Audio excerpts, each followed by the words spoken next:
Welcome, welcome to another installment of the Goddess Keys podcast chill session. We are going to go over a lot tonight. We're going to go on a journey together. Y'all know I love to come with the resources.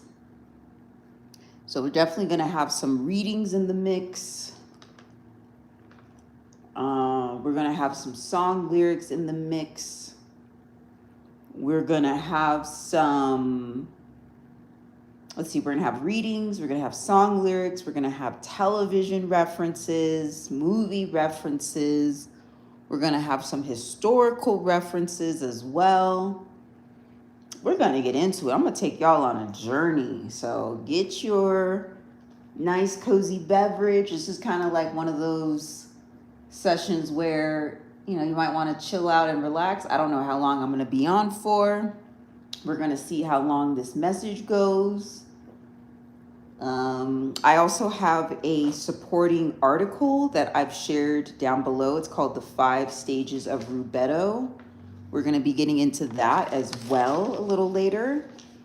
But I'll also bring in some music. We'll do a little song in the mix. I'll try something a little different today.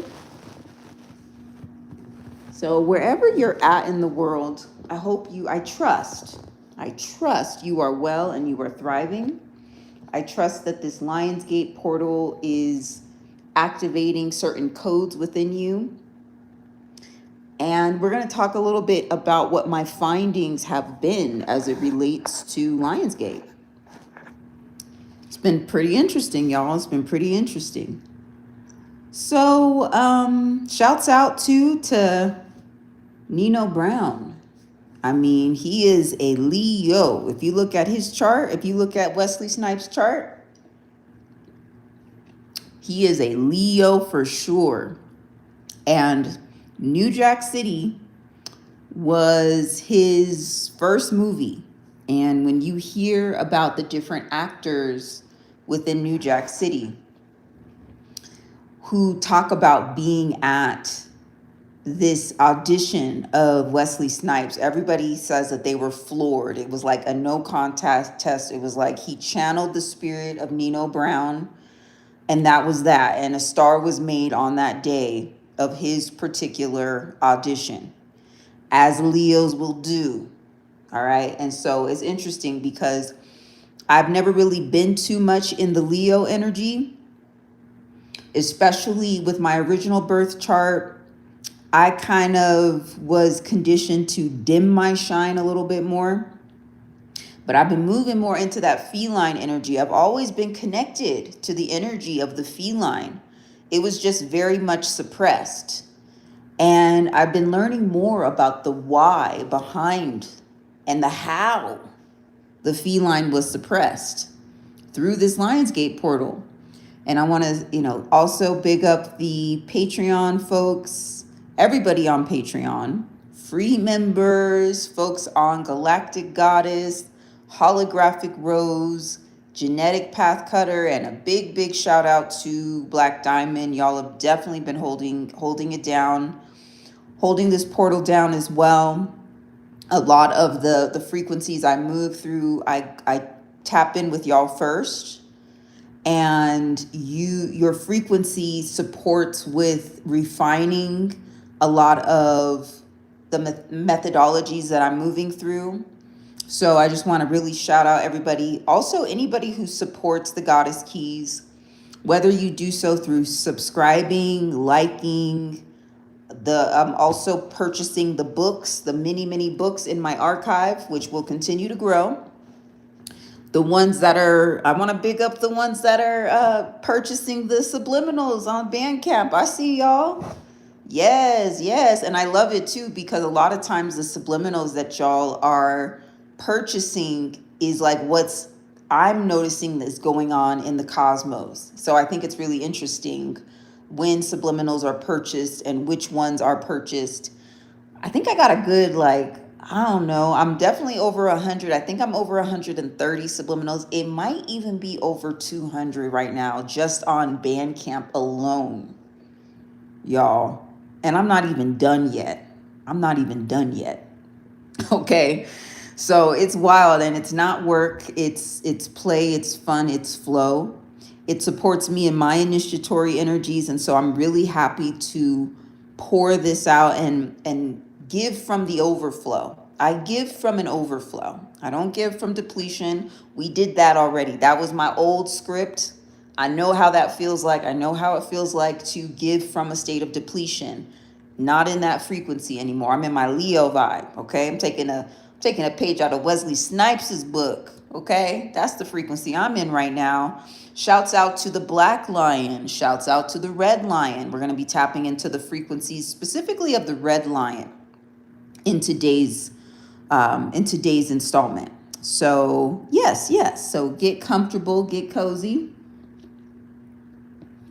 and we're going to get started with some of the energies that I was moving through as it relates to Mary Magdalene. So y'all may have seen or listened to the subliminal of Mary Magdalene that I put up on YouTube. Okay, so that's for you to experience those energies. It's infused with the frequency of the red diamond as well as the red rose. But I'll be honest with y'all, I was not really trying to explore the Mary Magdalene energies. I always felt it was an energy harvesting trap. I just intuitively knew that the Mary Magdalene frequency had something to do with the energy harvesting of the womb space. So I didn't really want to go there with it, but I knew I follow the codes where the simulation leads me. And the Lion's Gate is a very, very big portal. It's a very mysterious portal that we go into in a lot more depth on Black Diamond on Patreon. And for Patreon folks, I think I'm going to be going live sometime tomorrow. Okay, I don't know what time yet, but just tap in for folks on Black Diamond. I'll be going live. We're going to be going a little bit deeper into some of the frequencies. So I'll catch up with y'all soon as it relates to that. But yeah, anyways, I knew I needed to do the Mary Magdalene thing. I wasn't feeling it. I had a block towards it. I think inherently I knew that was there was a large energy harvesting script related to Mary Magdalene that I was moving through. So I didn't really want to go into those energies too much. But as the alchemical process goes, as I've been learning about the alchemical process, a really, really big tip is sometimes it is helpful to go through the site of suffering, to go through the site of trauma, and then you retrieve, and you also have a greater understanding, especially if you can approach that site of suffering or that site of trauma from a state of neutrality. This is why I've been really big on this concept of neutrality, because it's hard to experience or go through a traumatic event again if you are in a state of trauma, okay? And you're holding on to that traumatic memory. But if you can go neutral, if you can balance out some of the polarity, then you can actually go through a process of what they call recapitulation, where you are retrieving fragmented aspects of yourself, okay? So anyway, I was finally ready to do that. I had started some of the subliminals that I posted on Bandcamp to help me get prepared for this was a lot as it relates to the Christos frequency. I worked on holding the frequency of the Christos. I also worked on holding the frequency of the Templars. I worked on holding the frequency of the Cathars. So those are some subliminals. You can find some like a Christos code subliminal that's on YouTube, and there's also some Cathar and Templar type frequencies that you can move through on Bandcamp. But in order for me to see what I needed to see and retrieve what was necessary, neutrality was a must for me. So finally I was dragging my feet on the whole Mary Magdalene thing, because I've definitely experienced that Scarlet Woman sort of frequency, that temple priestess frequency that was being energy harvested by priesthoods. I've seen all that. I've been through all that. And I knew that the Mary Magdalene frequency had something to do with it. I also knew that there was a mystery related to it that needed to be uncovered as well. So what I first did was I actually went through the Pentecost. I went through Pentecostal energies. This is a very southern frequency. It's a crossroads frequency. It's a serpentine frequency. It is what they refer to as the Shekinah. You're getting into the Shekinah with this sort of energy. It's an extremely feminine current. So I went through the energy of the Pentecost, and at some point I'll be posting that on Bandcamp as well. And, even going through the artwork related to the Pentecost, I was noticing something really interesting with it. In these Pentecost photos, you'll see this picture of this one woman surrounded by men. So there's like this one Mary Magdalene figure, and she's surrounded by like a whole bunch of dudes, and it always just seemed a little suspect. Also, there's like there's a lot of dove imagery. And it's like, okay, there's something interesting about that. You have this one woman and all of these dudes around her. And the idea a lot of times with the Pentecost, first of all, Pentecost means 50. And this is when you're getting back into the energies of Marduk as well with the 50. Okay, there are 50 names of Marduk. So how interesting that Pentecost means 50. So that's just something to think about. But something seemed a little off. Something seemed a little suspect as it related to the Pentecost energies. And so I went through the Pentecost, and that brought me closer to the frequencies of the Shekinah and the mysteries of Mary Magdalene. So a lot of these mysteries are going to be held in certain priestly covenants, whether it's through Christianity, Judaism, or Islam. Okay, that's the way the builders of the simulation set it up. They set up a lot of secrets within these big three religions. Okay. So once I finally went through the Mary Magdalene energies, it became so obvious that Mary Magdalene is the Christ. She's the Christ. This is why when she was the witness to Christ resurrecting. That's why. That's the secret. She was the witness to Christ resurrecting because Christ resurrected through her. She was the Christ. And we go into more of these energies and the mysteries related to this on Patreon. Okay. So there are more downloads and more frequencies related to that over there. But that became very obvious. Another code for this is her name, Mary Magdalene. Well, first of all, Mary, whenever you see Mary, you got your mother Mary who birthed through immaculate conception. Okay, there's like a miracle frequency related to that. The Virgin, now you're getting into the parthiogenic code. Okay, Mary Magdalene held the Mary code, a parthiogenic code, an ability to seed life through herself, which gives her the power of resurrection. Because she's the source of life. This is why she was the only witness to Christ's resurrection. That's the secret. Okay. Now so we talk a little bit about Mary and the parthiogenic codes related to Mary, but it goes deeper. You also have Mary Magdalene, M and M. Look out whenever you see a frequency of M and M. This is an energy of Master Mason. Master Mason, M and M. There tends to be an energy harvesting script though, whenever you get into the frequencies of a woman who bears the name M and M, especially if she is in the public spotlight. There is an energy of her being very exalted, but at the same time being sacrificed in a certain way. Okay, but M&M stands for Master Mason. Mason is a builder frequency. It's a very, very strong builder, engineer frequency. But this connects back to the parthiogenic creatrix, actually. So always watch out for M&M. Another thing is the Masons, they have a keystone. They talk a lot about a keystone frequency. And the keystone is very important in Masonry. It's what holds the whole structure together. The keystone is ruled by the sign of Cancer. Cancer is a very motherly frequency. It's a mother water sort of frequency. So once again, you're seeing a code related to this. And the beings who've created Masonry, they definitely know this. They definitely understand the keystone frequency for sure, and that it actually is sourced through the parthenogenic goddess. But, there's definitely been agreements that have been made on both sides. I went in a lot on the frequencies of the karmic feminine in the last live. So I'm going to let the feminine rest on this one. We're going to focus on the brothers today. Okay, we're going to focus, I'm calling them my line brothers. Yes. You got to initiate into some of these secrets. I had to do some hacking, some world building.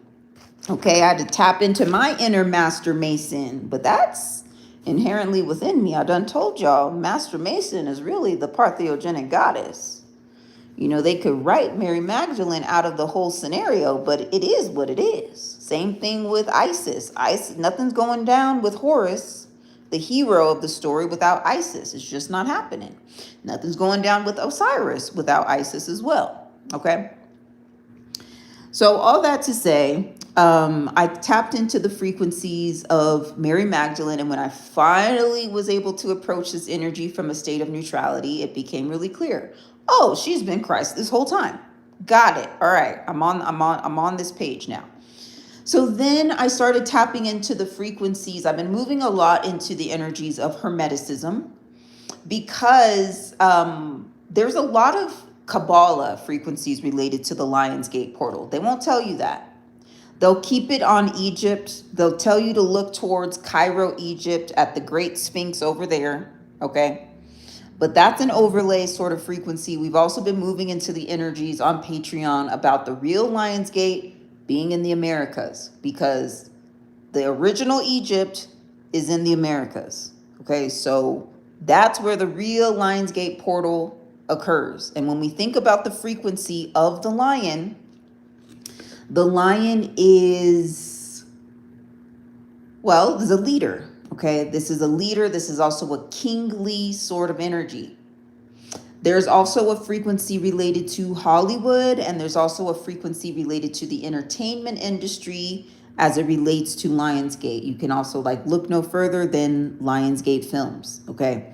That's a really large frequency related to Lionsgate. And interestingly enough, the first film that was ever created was created in Lyon, France. Very, very interesting. The first film that was ever created was in Lyon, France. So there's a frequency of leadership. There's a frequency of ruling. But we also want to think about the feline current behind the male lion.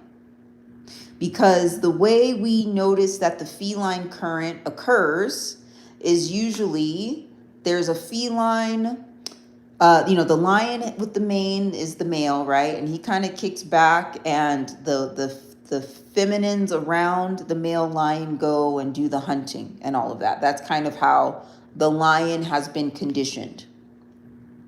But there's another frequency. There's a very feminine feline current that moves through Lionsgate too. Even after you get past the king of the jungle or the Lion of Judah. And we're going to discuss a little bit more about the frequencies of the Lion of Judah in a little bit.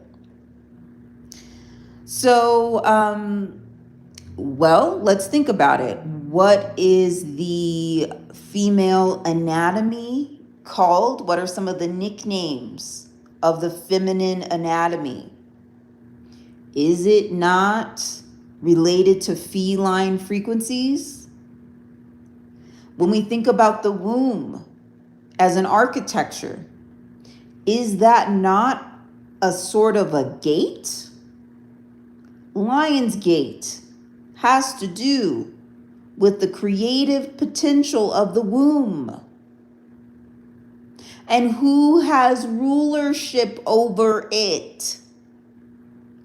That's the true meaning of Lionsgate. Because the womb is a portal. The womb is a creational portal in which ideas, dreams, possibilities, potentialities are able to manifest in the material realm. This is why it's also very connected to the entertainment industry, because the entertainment industry has been a very large gatekeeper as it relates to creativity. And a lot of these frequencies have been stewarded through the womb. This is why I needed to go in the way I did on the Karmic Mother program in the last installment. So, Mary Magdalene is the true Christ frequency. I saw that really clearly. I've been moving through a lot of the Hermetic frequencies. There are these energies related to the 4 stages of alchemy. Maybe y'all have seen it. Maybe you've seen this alchemical wheel. You have the Negretto stage, which they refer to as the blackening. You have the Albedo stage, which they refer to as the whitening. You have the Citronita stage, as it refers to as the yellowing. And finally, you have the Rubetto stage, which is referred to as the reddening. The Rubetto stage is your state of completion. It's when you are able to seed a creation from start to finish, and you're not being energy harvested in the process, and you're not being destiny swapped within the process. This is Rubetto. There's only one problem, though. There's only one problem. If you've been coded as an XX chromosome, it becomes a little difficult for you to reach a state of Rubetto unless you have an XY chromosome to bring in these frequencies. Okay, and this isn't to say that the XX chromosome is any less capable. A lot of the creational potential is sourced through the XX chromosome. It more so has to do with the coding within the simulation. Y is a key. X is a crossroads. Y is a key to bringing something into the material realm. That's the way a lot of the frequencies have been set up. And this is why you'll see in orders, if you look in Masonry or if you look in different secret societies, you'll find that there's only men allowed. There's only XY chromosomes allowed, okay? This is the frequency that has been kind of gatekept. But a lot of these energies a lot of these structures are disintegrating right now. There is a return of the cosmic creatrix, the parthenogenic goddess, that's coming back onto the planet. I'm going to say it transcends the divine feminine, because sometimes when we focus too much on the feminine, we get too caught up in the conditioning of the XX chromosome. And it's deeper than that. There's a frequency, there's a master mason frequency of the parthenogenic feminine that will be rebirthed onto this planet. That's currently happening. So what you're going to be seeing is a lot more feminines who have been coded as XX chromosomes who are going to be going through a state of initiation. They are going to be decoding a lot of the mysteries that have been kept, that have been gate kept within these secret orders, so that they can retrieve their parthenogenic codes and they can retrieve power from wherever it was externalized outside of themselves. Initiation is a must for this to happen. Otherwise, those same secrets that you're not privy to will be lorded over you, and it'll be very difficult for you to be in your sovereignty. So this means you have to you become a game maker with things in a lot of ways. You become a game maker. And what do I mean when I say game maker? That means that if you're looking at this simulation more as being a construct, as in someone created it, well, then you can out-create certain restrictions that may feel as though they keep you out of your sovereignty. You would out-create the game maker. And you, to do that, you wear the frequency of a game maker. This is going based upon simulation theory, that we are in a simulated reality, which means it's been constructed by a being, which means that other constructs can come into the mix to expand more potential, to expand more ways of being. This has to do with creativity, though. And this is why energies such as the Lion's Gate are really critical, because the Lion's Gate is really about who gets to create, who gets to materialize matter on this plane, and who does not. This is why a lot of the energies related to the lion have been kept in secret orders. This is what the frequencies of the griffin relate back to as well. So what we're going to be doing is we're going to be discussing the history of this, the hidden history of how this occurred. We're going to discuss the hidden history of how this occurred. So I'm reading from a blog called AmericaIsTheOldWorld.com. I don't necessarily agree with all of the insights on this blog, but there are some very pertinent things that this writer, that this creator decoded. So we're going to move through these energies. We're going to move through the energies of who created these secret orders. Where did this frequency start? Let's get to the root of things.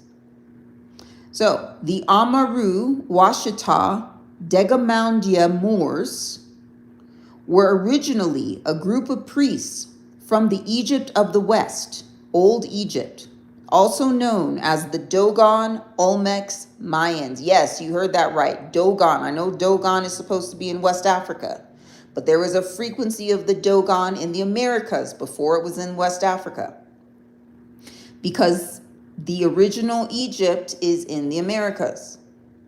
There's also a frequency of the Olmecs. If you've ever seen those Olmec heads, they're in Central America, mainly in Mexico. You'll also find Olmec heads in Guatemala. I've seen them in Mexico and Guatemala, actually.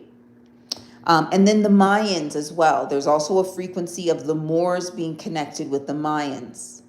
There's also an energy of Sumeria, also known as Anunnaki territory. The original frequencies of Sumeria actually being in the Americas. Okay, actually being right around what they're now calling the Gulf of America. You know, right where that Yucatan Peninsula is, and you got Mexico and Guatemala and Belize and Honduras. Those frequencies. There's also murmurings that Sumeria was actually there. The term Washita is a corruption of Urshata, the father and mothers of the mystics.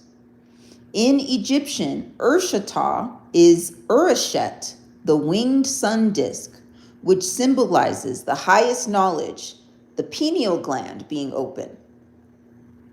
The Sumerian god Amaru is actually the origin of words like Amaru, Ameru, and Ameri. America is a corruption of Amen Ra Ka. So Amen Ra is a particular deity that was created by the priesthood. It's actually an amalgamation of two deities, one being the god Amen or Amun, and another being the god Ra. So there was a mixture of Amen Ra, and this goes back to the energies of Akhenaten as well, and the 18th dynasty.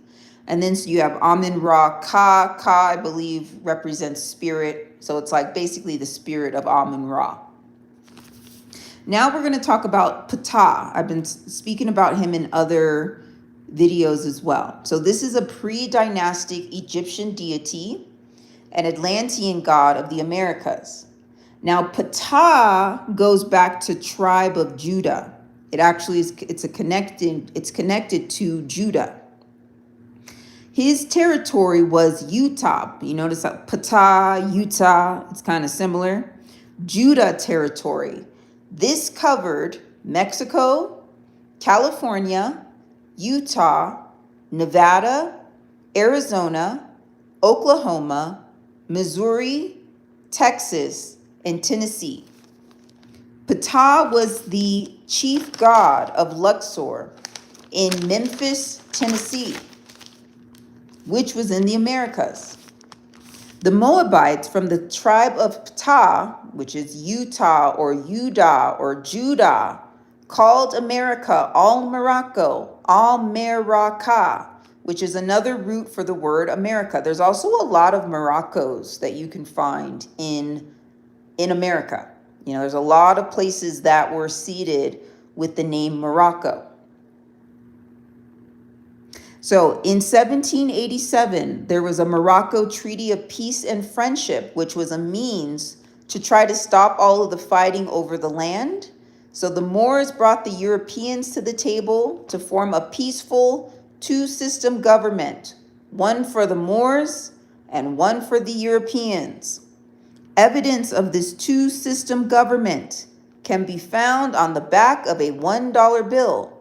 Notice the two seals. So if you have a $1 bill, you can even take a look. Notice the two seals, which suggest two governments.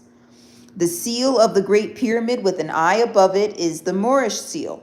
So we talked about the frequencies of the Great Pyramid in the last live and how that's actually a Nubian pyramid. It's not an Egyptian pyramid. And this connects back to the Kandake or the Candaces of Meroe, which is actually more of a feminine frequency. So that's the Moorish seal. The other seal with the bald eagle holding 13 arrows is the seal for the Europeans. So this is the frequency of, let's just go back to Ptah. Ptah is a pre-dynastic Egyptian deity. He is a craftsman god. He is the god of craftsmen. He is the god of masonry. You will know if you hold a frequency of Ptah, if you are somebody who encounters a lot of construction in your reality. If you encounter a lot of construction, a lot of times that might be a sign that you are slated to do some kind of initiation. Okay, that's a Masonic energy. Ptah is also governing the frequencies of 22 or the 22nd degree. And I've been sharing information about 22 as well as the 22nd degree. So I think there's even a live I did about a couple months ago called the 22nd degree, the Master Builder degree, if you're interested in learning more about that. Now, Ptah works very closely with another Egyptian god known as Bes, who is known as being a dwarf god, who is also connected with craftsmen and a master builder frequency. Interestingly enough, Bes is a lion-faced deity.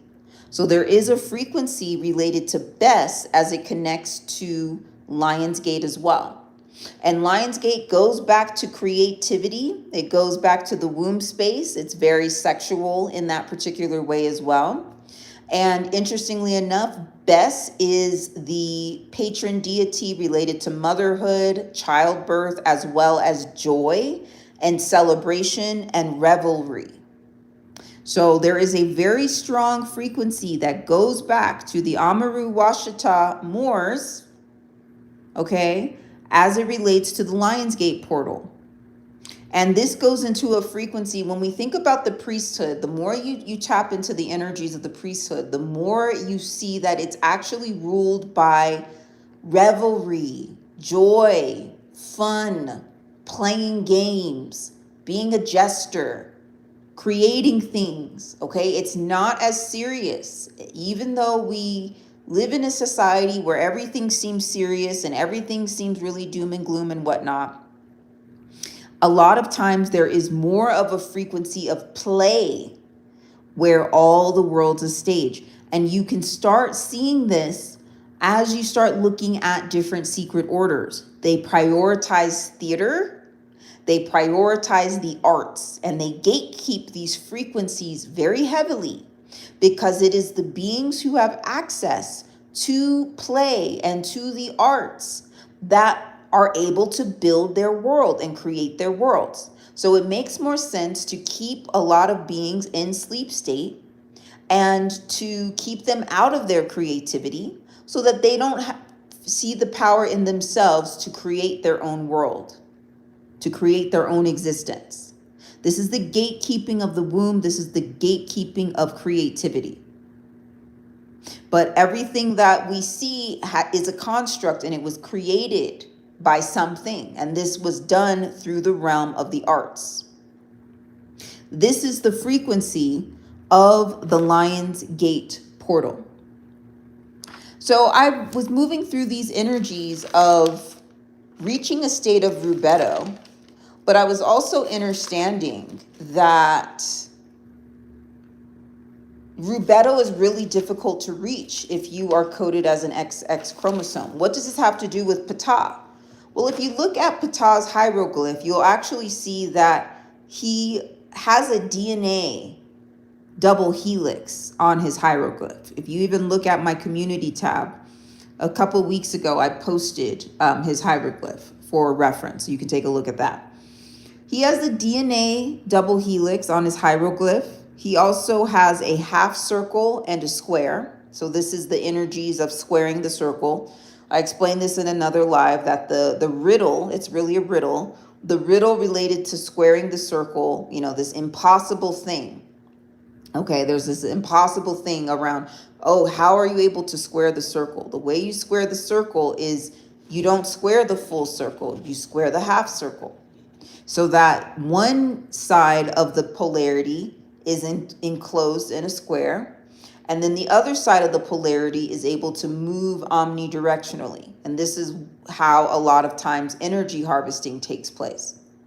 And it's not to say that all XY chromosomes are able to move omnidirectionally and are not being energy harvested or destiny swapped.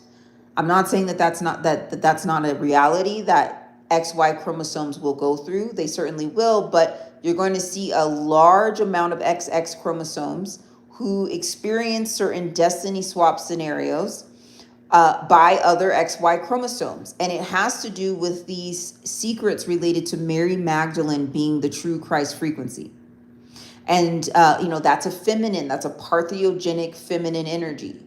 So what happens in a society that tells you that Christ is a male and gives all of the credit to creation, to the ability to resurrect, to have that miracle frequency, and then you put it on another being?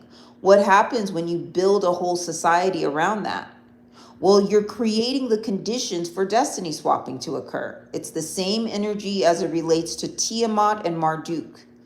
Marduk slayed Tiamat to build his empire on Tiamat's body, okay, as the legend goes, as it relates to Samaria. So Samaria even starts their particular mythology with the dividing of the goddess, okay? This is what creates the certain conditions as it relates to destiny swapping, okay, on this planet. And you can find these secrets in Ptah, because not only does Ptah rule the DNA double helix, but he also has the mystery of squaring the circle. He possesses the half circle and the square. Now, some beings, they'll try to say that it's really a protractor. That's not true. It's a half circle, okay? He holds the half. You could see it in his hieroglyph quite easily. The key is you enclose a certain population, like a good half of the population, okay? You enclose them in the half circle so that the other beings can move omnidirectionally to have their full circle experience. This is why XY chromosomes are able to initiate in these secret orders and have initiated frequencies, and XX chromosomes are not. Meanwhile, Ptah is the patron deity of masons and craftsmanship. He also holds the codes to who's able to Be a god, embody the frequency of a god. The legend goes that Ptah created the world through the power of his heart and through the power of his speech. Ptah is another frequency of Enki, from the Anunnaki sort of frequencies as well. And Enki got a lot of his stuff from the goddess, as the legend goes anyway. So Ptah in itself and his whole creational story is also based upon a destiny swap related to Enki. So on top of him having the frequencies of the DNA double helix, the half circle, and the square, he also wears a very large X on his chest. That's another code to peep. And what that's particularly showing is that particular X on the chest is leading to a crossroads sort of frequency. There's a reason why, if you look at certain words that have to do with increase, multiplication, or abundance, there's an X there. There's also a reason why sex has X at the end of it as well. There is a crossroads. There is an exchange that occurs. So the beings who created the alchemical wheel of Negrito, Albedo, Citronitas, and Rubedo, that was not for everyone. If you've been in a frequency of being a Scarlet Woman, or you've been in these Scarlet Woman or Mary Magdalene scripts where you're generating the creative force, you're generating the creative potential, and yet you're not getting any of the credit for it, it's always going to be routed through the story of an XY chromosome. How will you be able to reach Rubedo? The way Hermeticism has it set up is you won't. That's the secret. Okay, that's why you're not able to initiate in these orders, because you'll never reach Rubedo unless you go through a Y chromosome. So this is why you also have the frequencies of certain XX chromosomes, and you see them too in the media. You see how, people will do think pieces about them, and they'll be like, why is it that women tend to have to date down? Why is it that it seems like, so-and-so is being energy harvested from their partner? And then you're seeing a mass exodus of feminines who are choosing not to date at all. They're not seeing any sort of benefit from being in relationship because they're constantly experiencing a sense of energy harvesting. What's really happening is they're unable to get to a state of Rubedo. And they're peeping it. They're not able to be in their full sovereignty. They're not able to be in their full bloom when they partner with an XY chromosome, because there's a destiny swap script going on. So as a being who's ensuring that they have full autonomy over their creational codes through this Lionsgate portal, I had to go a little game maker with it, which I have every right to do. As a partheniogenic creatrix, I sure do. And I've studied how these beings, shouts out to the Washita, let me say their names correctly. Hold on. Let me make sure I say y'all names correctly. Shouts out to the Amaru Washita Degamundia Moors. I went through y'all. Yeah, y'all were coming into my algorithm. Yeah. Trying to energy harvest and whatnot. That's okay. That's okay. Sometimes you got to return the favor. We're going to talk about that a little bit more too. We're going to talk about some practical tools that the X chromosome has at their disposal to utilize to make sure that they're able to get the initiated frequencies that they need. And no initiated XY chromosome will ever share this information with you. They're scared of this. They would never, ever tell you about it. Your favorite male occultist would never share this with you. But I will, because, I got my line brothers, all right? Amaru, Washita, Degamundia, Moors, y'all my line brothers. I initiated with y'all, okay? But at the same time, I got partheniogenic codes at the same time. You know what I'm saying? So I'm not just in allegiance with the XY. I've already said, though, I've already come out on social media on my Instagram platform as well as my YouTube platform. And I came out as trans, did I not? You can even go look at my shorts. And I also have a live too, where I said, you know what, I'm trans. Okay, because that's another thing. XX chromosomes. If you hold too much onto your gender, which was a construct, which was an energy harvesting construct for breeding, this has nothing to do with you being a goddess. This has nothing to do with you being a creatrix. This has to do with a gender label that was put on you to keep you in a half circle, to keep you boxed in. If you hold on too much to your gender, well, you ain't crossing no threshold. And there's gonna be a point where you gonna need to cross. As a matter of fact, it's gonna be called the Southern Cross. Ooh, I'm giving away all the stuff today. Okay, look. I've been peeping the Southern Cross for a minute. Now, the Southern Cross has been utilized through the frequencies of Ptah, all right, through that X frequency.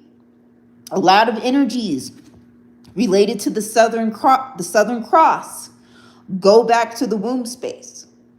The Southern Cross constellation, this is a constellation that folks in maritime know a lot about. Sailors love them, the Southern Cross, do they not?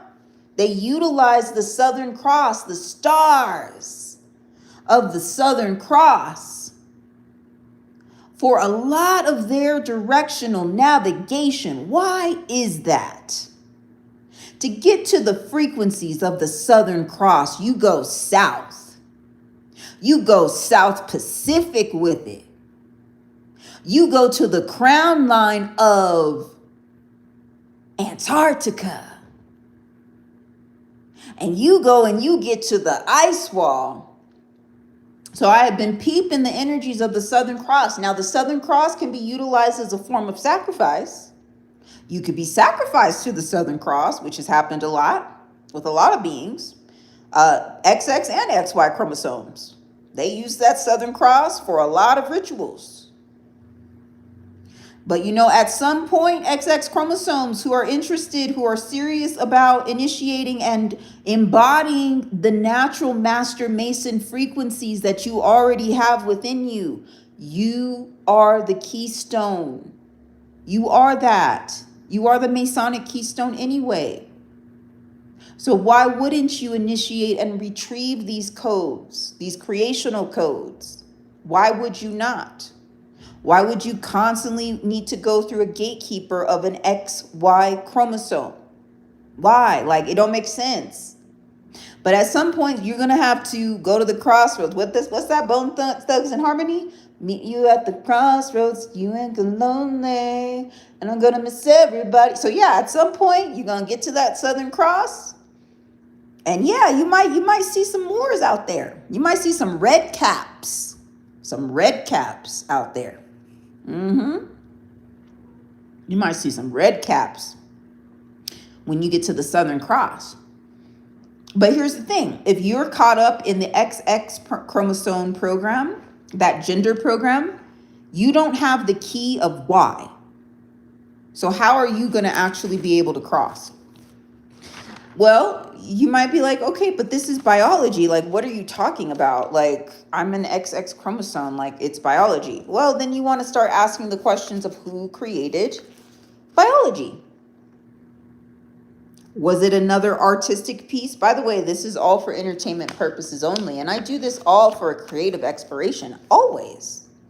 Always. So we're going to go into my book, The Technomancy of Hyperdimensional Warfare. I think I've shared this story before on another live. And I'm not going to get into the details of how this happened. It just did, because I set my intention to initiate. And I already have the Master Mason frequencies within me. I already have the Partheniogenic codes within me. So I made it happen. But let's just say I ended up working out of a Masonic lodge for 6 weeks in Appalachia. And I channeled this book, The Technomancy of Hyperdimensional Warfare. Because as you can imagine, me being somebody who looks like an XX chromosome, a melanated woman in Appalachia, in a town that was 100% Caucasian, holding it down in an old school Masonic lodge, you could imagine that I might have needed some tools as it related to the technomancy of hyperdimensional warfare.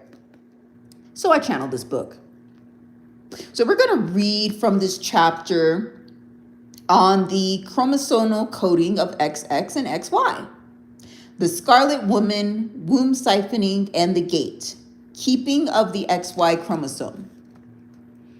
The chromosome as code. To understand XX and XY, you enter the gray field. Okay, this is why we go neutral. Because if you are identifying as XX, you're not in neutrality. This is what they really mean by gender neutrality. And I'm going to be honest with y'all.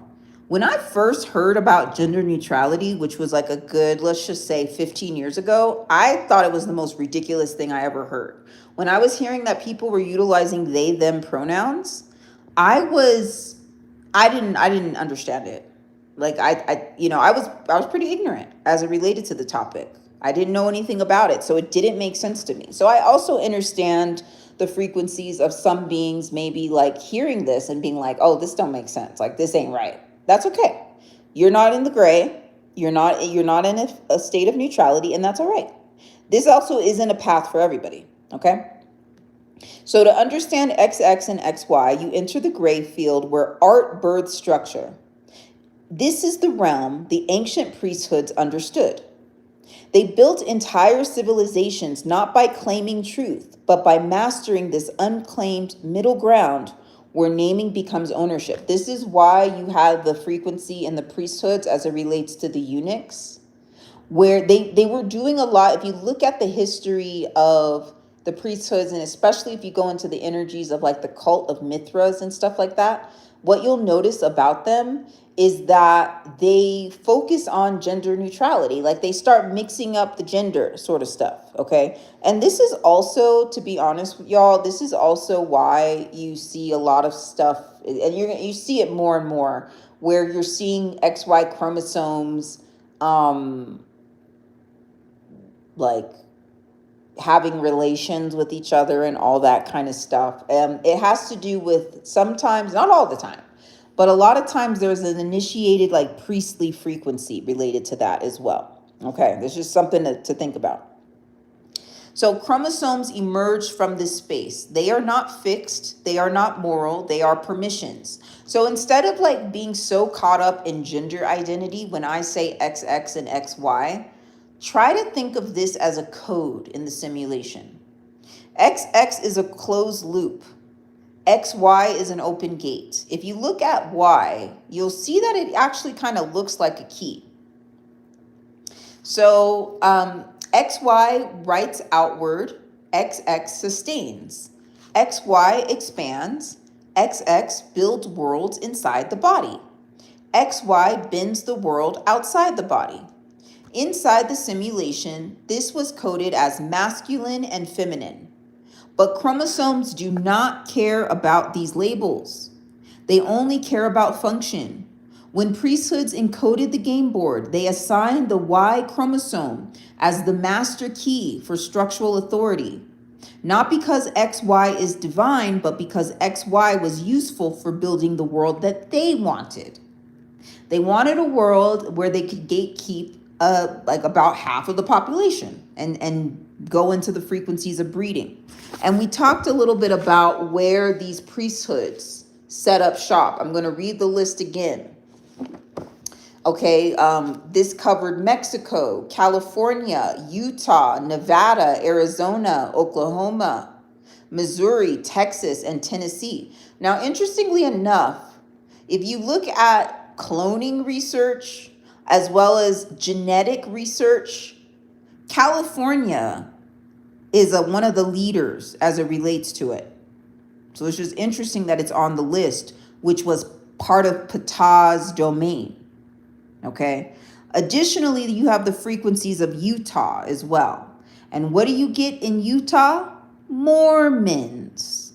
Now, I know we see a very different avatar as it relates to Mormons, and it looks like it could not be, because the ones I'm talking about, these Amaru, Washita, Degamundia Moors, Yeah, they were melanated. They were a group of melanated priests, but they were also really caught up in the arts and creation and creating and building their world.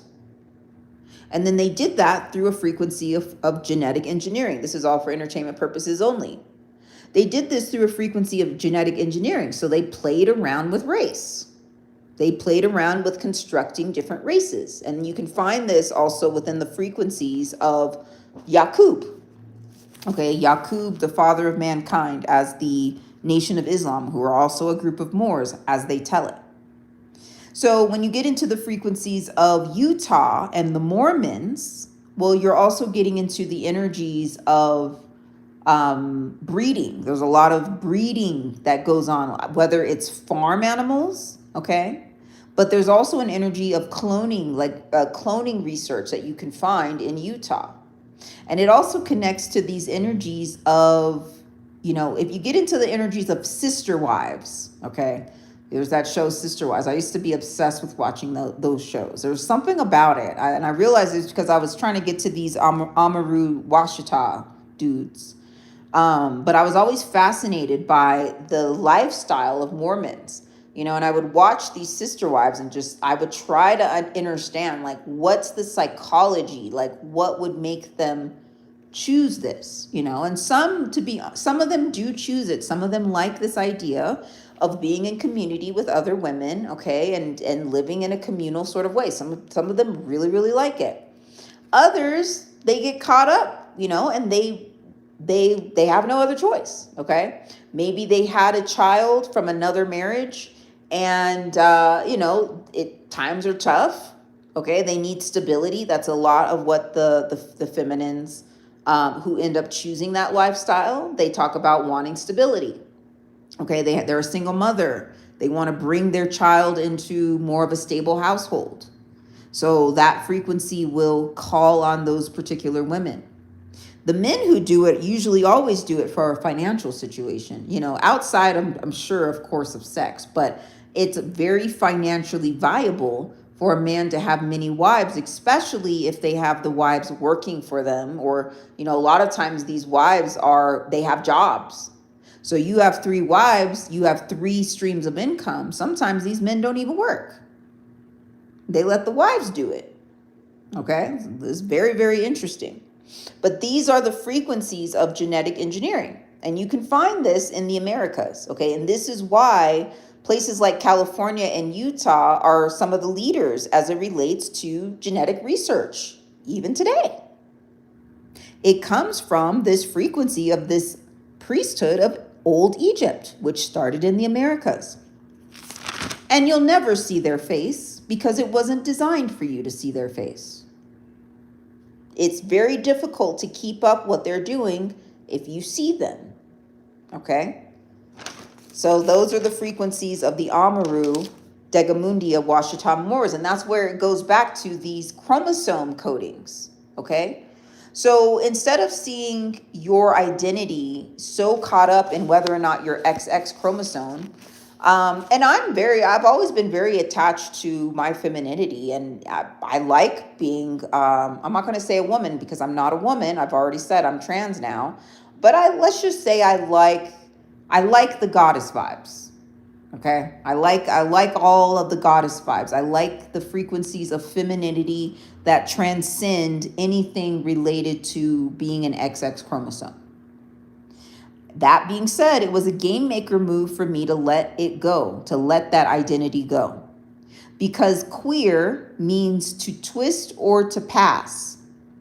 This is the secret of the LGBTQ community. This is why you see priesthoods caught up in LGBTQ culture. This is why LGBTQ culture is very, very prevalent in the arts, because it's a priestly initiated frequency. It is much more easy for you to twist and to pass if you are not identifying as being straight. How can you be straight and twist and pass? Okay, so these are the sorts of things that we are going to be thinking about more of. Okay, and when I became trans, this was a game maker move, an ideological decision. I named myself trans, and now I'm trans. Could I have gotten the surgery? Look, I know there are beings out there that do that. There are XX chromosomes that go out and they go get the surgery to be trans and all that kind of stuff. I don't need to do all that because this is a simulation. This is a simulation. So and personally, if I wanted to do that, I guess if there's some beings out there that's what they want to do. More power to you, all that. I don't need to do all that. I name myself as trans. I announce myself as trans. I announce myself as queer. Now I twist and pass. Game maker move. Now you could imagine though how neutral I needed to go to do that, because I mentioned that the first time I heard about gender neutrality about 15 years ago, I thought it was ridiculous and it didn't make any sense to me. So I had to go through a lot of deprogramming and a lot of deprogramming binary code in particular. And what I realized was that binary code was keeping me boxed in. Okay. Yeah. So let's talk about why XX meets resistance on the game board. When you are coded XX, your avatar begins the game as a closed loop. The queen in chess moves in every direction, yes. But in the simulation, XX does not step onto the board as queen. XX steps on as pawn, a powerful pawn, an intuitive pawn, a multi-dimensional pawn, but a pawn nevertheless. The moment you integrate the Y within, which is the key, you are the key. You unlock a new movement. Let's go deeper. XY, okay? Y also represents Yahweh. You see this written in the Hebrew Bible as well as the Christian Bible about Yahweh being written on your heart. There's also the energy of Yaldabaoth, who is known as being the Archon, the false god, which would be a creator of the simulation as well. Y represents Yahweh. And one thing that you start learning as you decode, as you start initiating into certain secrets, if you don't incorporate the frequencies of Yahweh, it's going to be very difficult for you to move omnidirectionally within the game board. For more resources about this, you can check out my live called Love is a 4-Letter Word, and I go very deep into the frequencies of Yahweh. That's what Y represents, y'all. It represents Yahweh.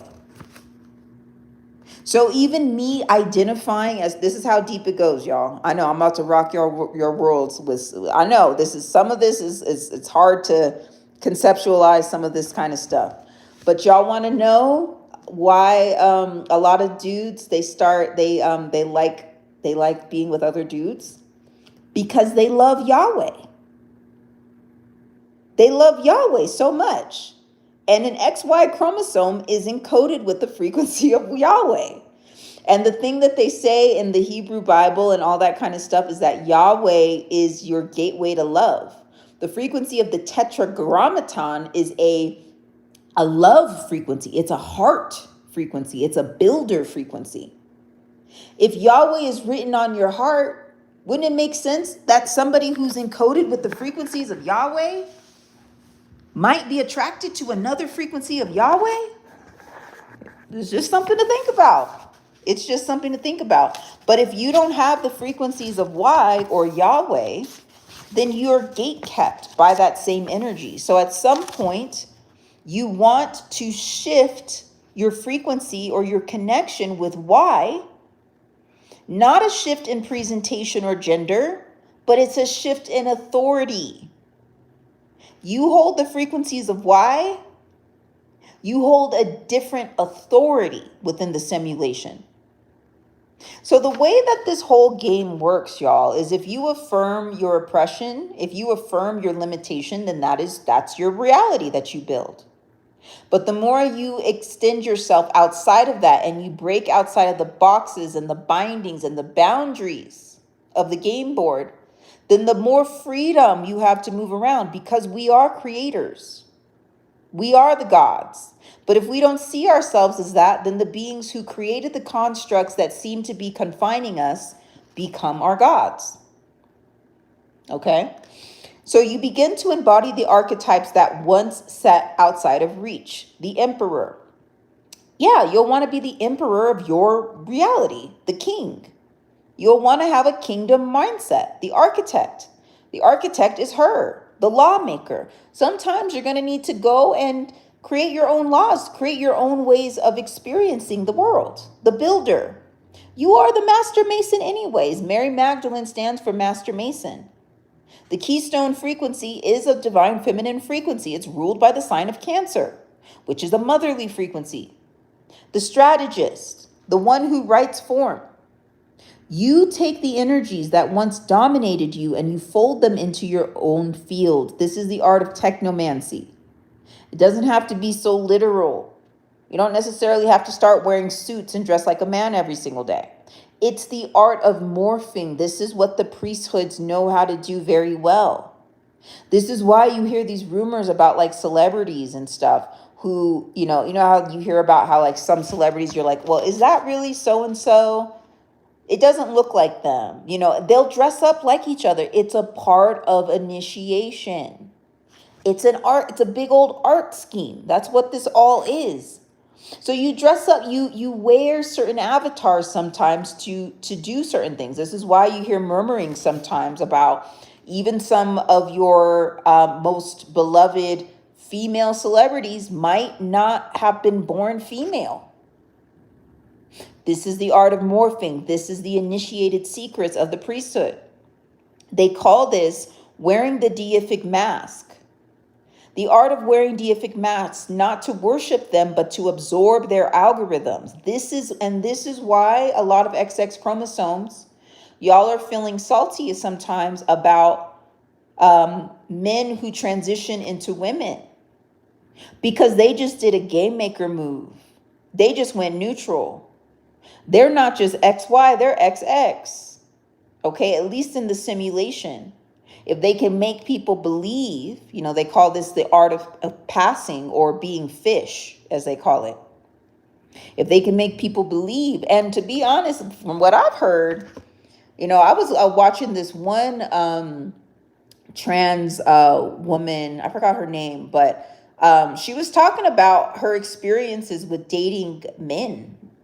And how when she did tell men that she was trans, she said most of them don't mind. Isn't that interesting? Most of them don't mind, So we at some point are going to look at the gatekeeping architecture of XX.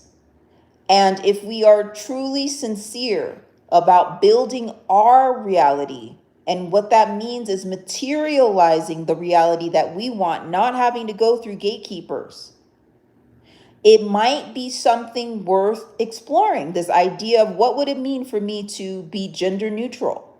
That doesn't mean you have to dress any different, talk any different, or anything. It's just that now you have more omnidirectional movement within the game board, okay? This is a simulated game. You can see this in the initiated frequencies of some of the highest orders. I even did a short on one of them. They're clowns, they're jesters. They play around. Everything's a game, everything's a joke. This is the frequency of the arts. This is why it's so gatekept. This is why arts gets canceled all the times in schools, because it's the most important subject of them all. Parthenogenesis and the pre-binary world. Long before the binary code of gender was installed, creation flowed from beings capable of self-generation. Beings whose chromosomes were not split into roles. The true goddess existed before any sort of genetic engineering breeding programs. They were both, okay? That doesn't necessarily mean that they had a phallus, but they were able to seed through themselves. They didn't need to get somebody to co-sign on their creations like we have today. Beings who were neither masculine nor feminine because they contained all vectors. That being said, the parthenogenic goddess does lean more feminine. Okay, I will say that. These beings were not rare. They were the template. And in many of the avatars incarnated as XX carry the memory of this. Y'all are the ones with the parthenogenic codes. Y'all are getting energy harvested the most. Y'all might want to go back to your parthiogenic selves and absorb the frequency of Y as well. Become your own Y key. It might be a game maker move for you to do, because what they have going on in this inverted simulation is the ones that have the most ancient codes get treated the worst, get harvested the most.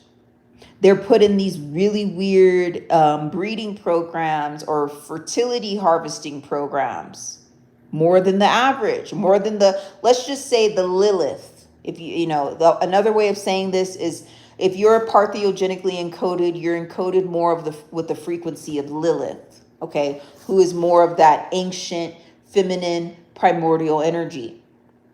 Meanwhile, you have Eve. Eve is more of the energy of what came online when XX was created. There are beings, though, that remember a time deep within their genetic records prior to these genetic engineering programs. But the way it's set up is everything gets built on Lilith, just like Tiamat, that Tiamat program. Meanwhile, you have the beings coded as Eve.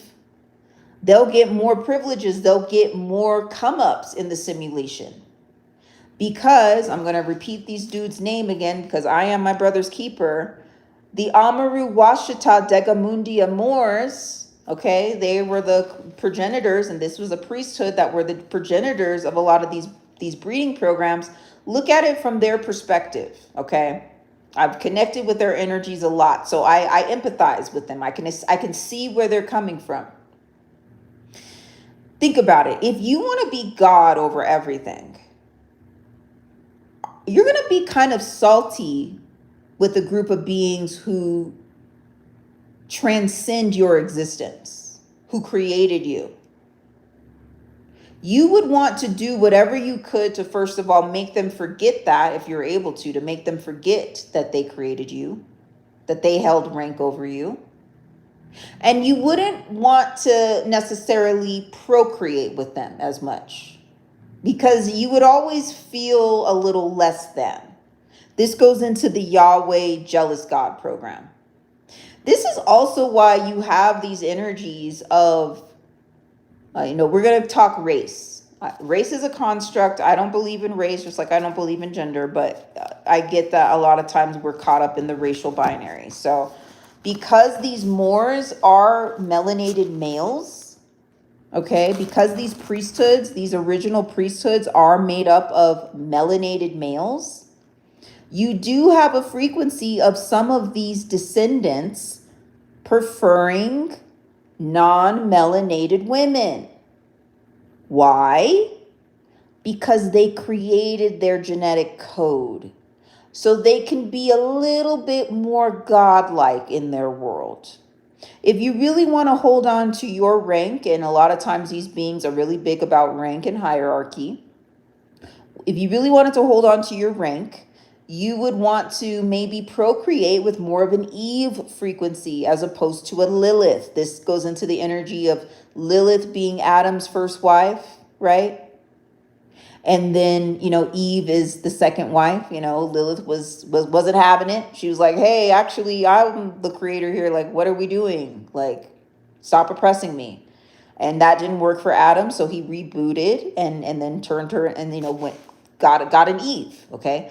But here's the annoying part. This is the annoying thing with these priesthoods. They want to be God, but they can't get rid of the parthogenically encoded goddess or creatrix, because they need them to build their empire. They need their genetic material. They need their essence to keep everything going. So it's this very weird love-hate enmeshment that we have going on with the parthogenically encoded creatrix and these priesthoods, these Moorish priesthoods. This is why we become the priesthood. Am I my brother's keeper? Yes, I am. I can be both, because I remember my parthogenic encoding. Because what you have going on right now is these beings, they want to separate. They don't want to give credit to the parthogenic creatrix, but they need to keep using them. They don't want to partner with the parthiogenic creatrix, but they need to still have them and keep them in their energy. It causes a state of enmity. Okay, it causes a state of enmity as it relates to this, because it annoys them. It annoys them that, they want to be the gods of everything, but they have this annoying parthiogenic encoded creatrix that, I need her, but I hate that I need her. But I'm gonna press her, but I still kind of need her, so I'm gonna keep her around. I gotta harvest her energy. I gotta keep her a little close. So that's the frequency that we have. This is why more of us will be becoming Moors. We will be becoming the priesthood. We will be absorbing these frequencies, and we're going to discuss more about how we will do that. I will walk y'all through that. Okay. So I want to, though, now you can imagine, as I was going through a lot of these genetic records of how the goddess was divided, I was pissed off. And to be honest, me and the Moors, we've always kind of been around each other, not really liking each other, being attracted to each other, but also hating each other at the same time. This goes back into the frequencies of Yaqub, and the energies of Yaqub. It had to do a lot with magnetism. So go into the energies of Yaqub to learn more about this topic. But Yaqub played with magnets, and you can see this with the Olmecs too. And the Olmecs are a part of the Amaru Washita Degamundia Moors. Okay, they were also known as the Dogon, Olmecs, and Mayans, and all of these were in the Americas, even the Dogon. I peeped this when I was in Honduras really clearly. Okay, the Olmecs, if you look at the frequencies of the Olmec heads, they have magnets on them. They played a lot with magnetism. These are the energies of Yaqub. You can also refer to them as being the Jacobite Moors as well. Okay, we're going to get into the Jacobite Moors in a little bit. We're going to go into Scotland. We're going to go into Scotland in a little bit. Shouts out to the Red Dragon of Scotland. But, it was hard for me, because every time I encountered these priesthood beings, the descendants of these priesthoods, and they're around, and, they would be hanging around, they would be in my scripts. They'd be written in my scripts, okay, in a lot of different ways. Because it needed to be that way, because we needed to be close to each other for these energy harvestings to occur. So yes, you'll find them in your uncles. You might end up married to one. Okay, you might end up procreating with one. You might end up, having one as your father, what have you. Okay, they need to keep you close. They need to keep you in the covenant. All right. So there was a lot of enmity, a lot of polarity. I worked out, or I neutralized through these energies. But I must admit, it was relatively difficult. It was relatively difficult. And I'm going to share what I have learned with this through some of the framework, because as I mentioned, sometimes you're going to need to write your own laws. So as you're initiating, you're going to find sometimes that the rules that have been created are to keep you out. So you turn into God mode. Okay, you bring in your God mode. You go godhood beyond godhood with it. And you create your own laws. I've demonstrated this. I demonstrated this with the law of 010, because I was realizing that the binary coded frequency was once again supporting more of the XY chromosome's ability to cross thresholds as opposed to the XX chromosome. So if you're interested in, well, what are you talking about creating laws? You can see, I would check out my lives. I did one on universal law versus cosmic law. I did one called Cosmic Authority. I did one called the Law of 010. So I'm documenting this process of initiation in real time, because more of y'all are going to be going through this. Okay. So I got to the alchemical color stages, and I was realizing that Rubetto was a trap for the feminine.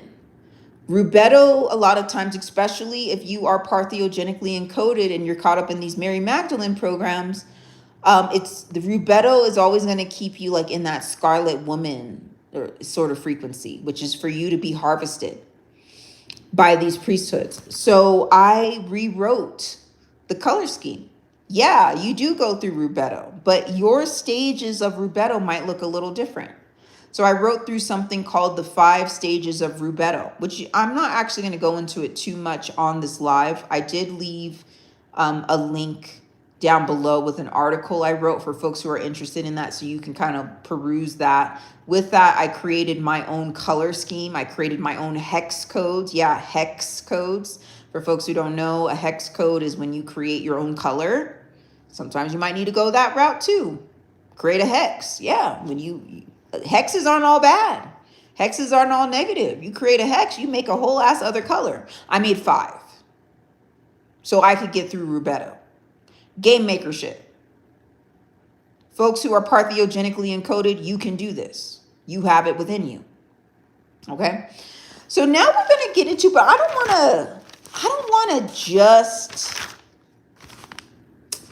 want to just dog out the Moors, because I am my brother's keeper, and those are my line brothers. We're very connected. So I want to provide y'all with an example of a Moor who is working to, because what's going on a lot of times with Moors, especially ones that are coded XY, y'all have been caught up. It's happening with the XX chromosomes, but I'm going to focus, y'all have been a little bit more egregious with it, so I'm going to focus on the Moorish XY chromosomes.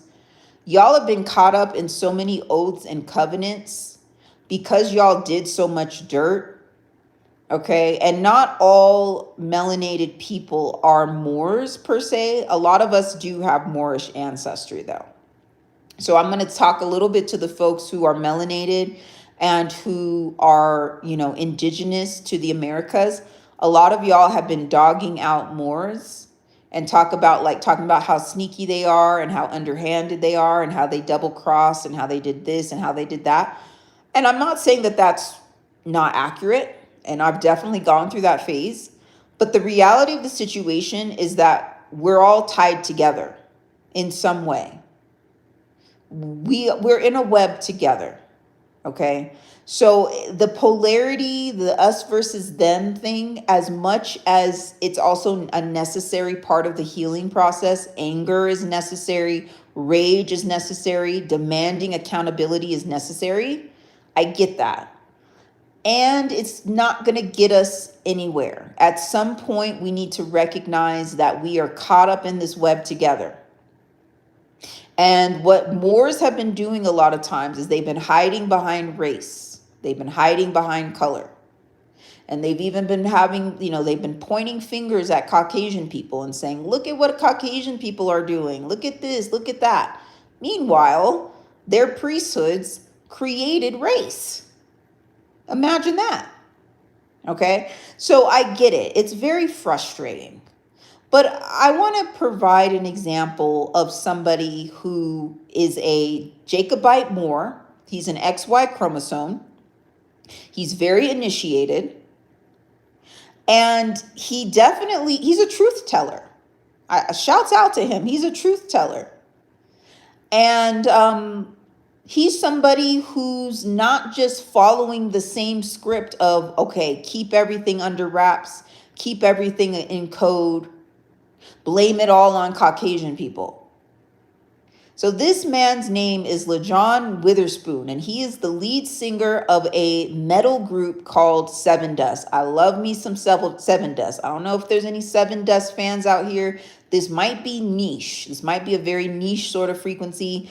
I've always been a metal fan, and I've always been really eclectic. I grew up in the times when a melanated person, a melanated girl, shouldn't have been listening to, or as the scripting went, shouldn't have been listening to like alternative or metal music. So I had mostly melanated friends, and I liked R&B too. I liked hip hop too, and most of them only liked R&B and hip hop, maybe some pop.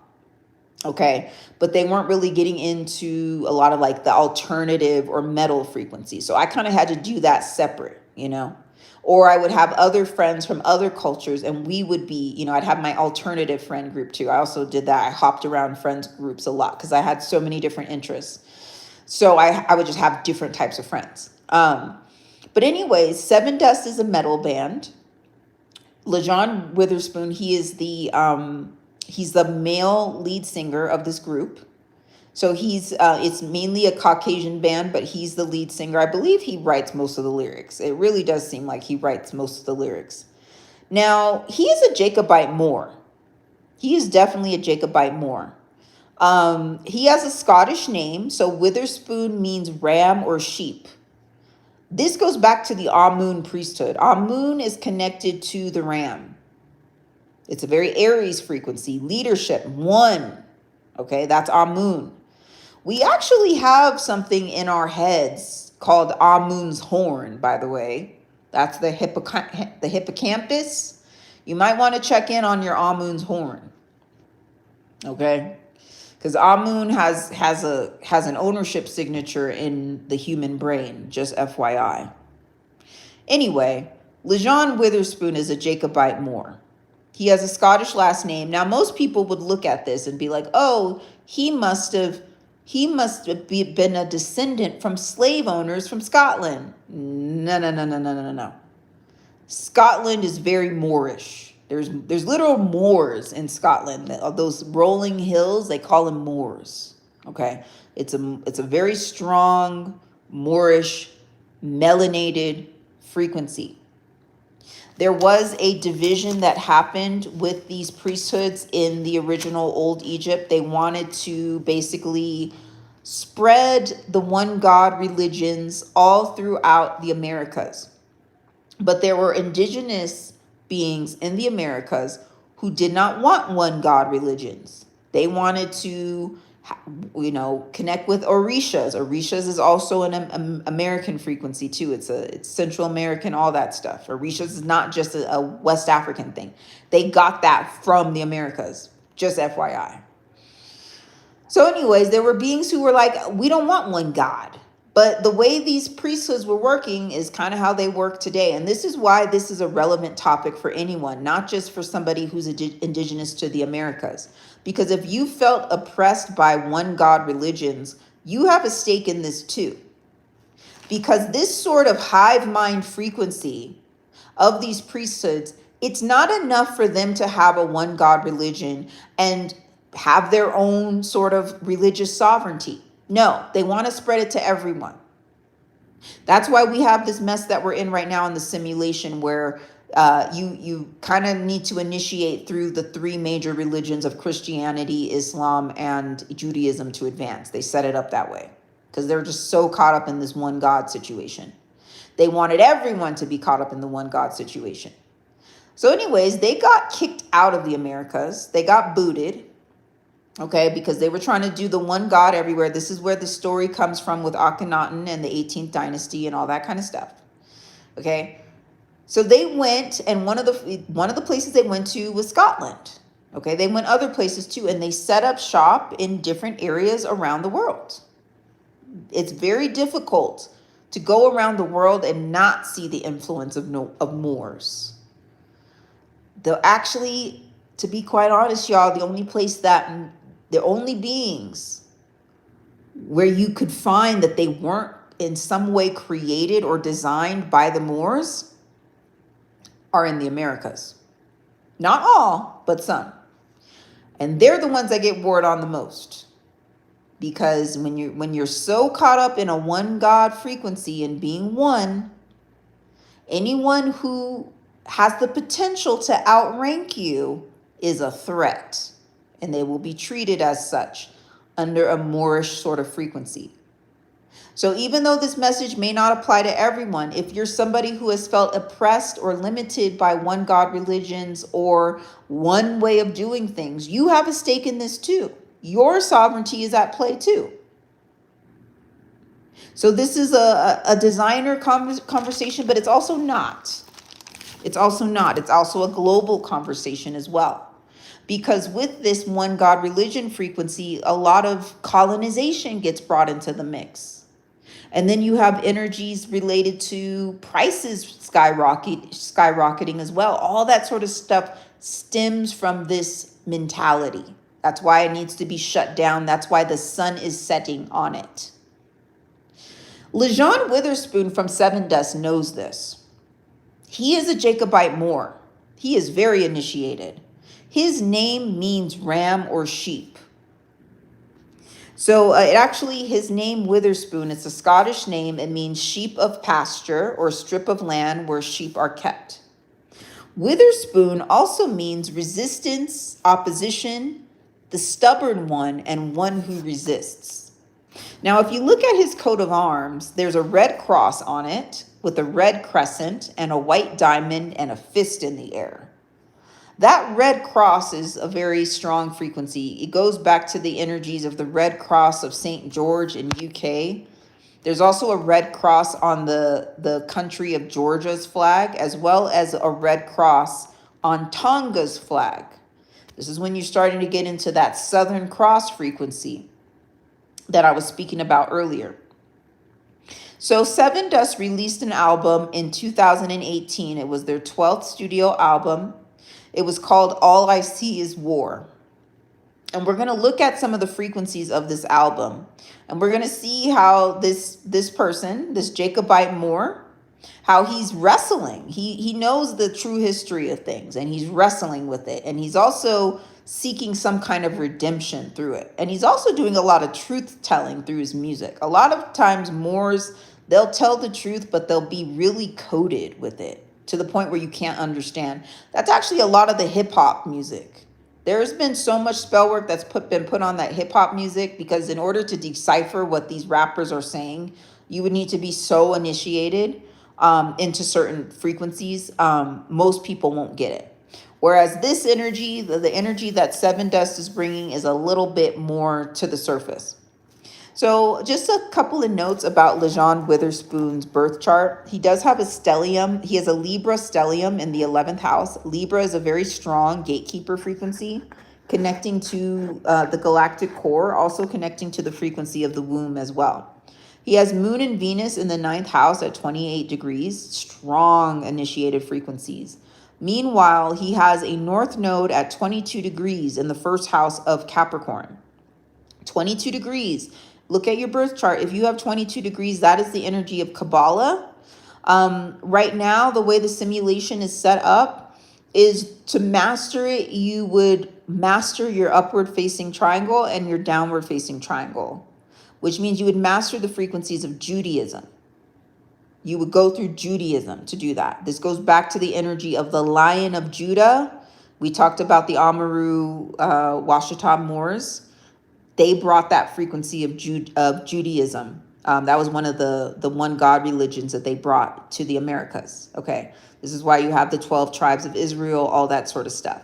So the way they have it set up is that to initiate, you would master that upward facing triangle or that downward facing triangle. You would go through Judaism to do it. And the 22nd degree in your chart is a Kabbalah. It's a Kabbalah energy to master. So he has a North Node in 22 degrees in the 1st house in Capricorn. Okay, so this is a legacy thing for him. Now, he's a devout Christian.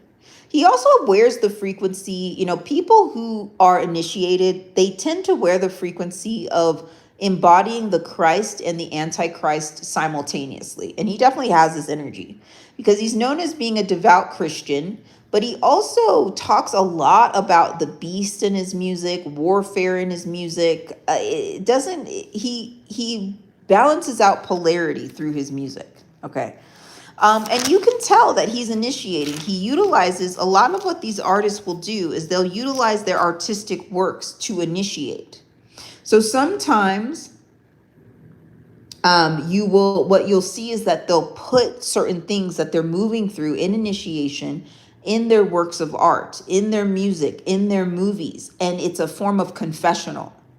You kind of need to confess certain things as you initiate to stay neutral, to stay balanced.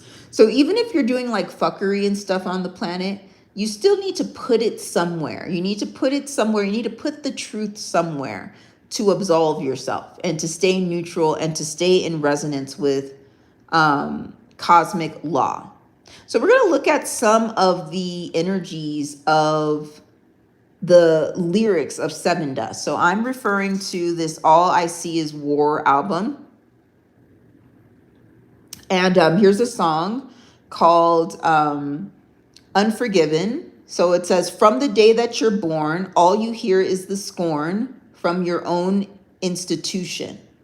So right here, we're seeing, this is his Saturn in the north node in Saturn in 22nd degrees. Okay, so he was brought in through this covenant. Oh, and another thing to mention about LaJean Witherspoon is he was born in Tennessee. This is Ptah Central. There's also a lot of frequencies related to the original Egypt being in Tennessee. Okay, so he is definitely in this Moorish kind of frequency. So he says, from the day that you're born, all you hear is the scorn from your own institution.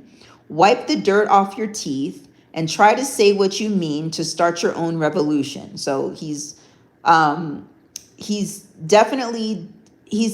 navigating issues related to guilt, to being a part of this priestly covenant. Okay. And there's this energy of where he's caught up in it, but he also wants to revolt against it. And you can see this happening a lot in his music. So now I'm going to sing a little lyric from the song known as Sickness, which is also a part of the All I See Is War album. Sick of the world again, I kick in the door that never seems to open. It's always broken, laughing until the end. I'm finding a way to kill the ever after. Sick of the world again, I kick in the door that never seems to open. He's trying to initiate.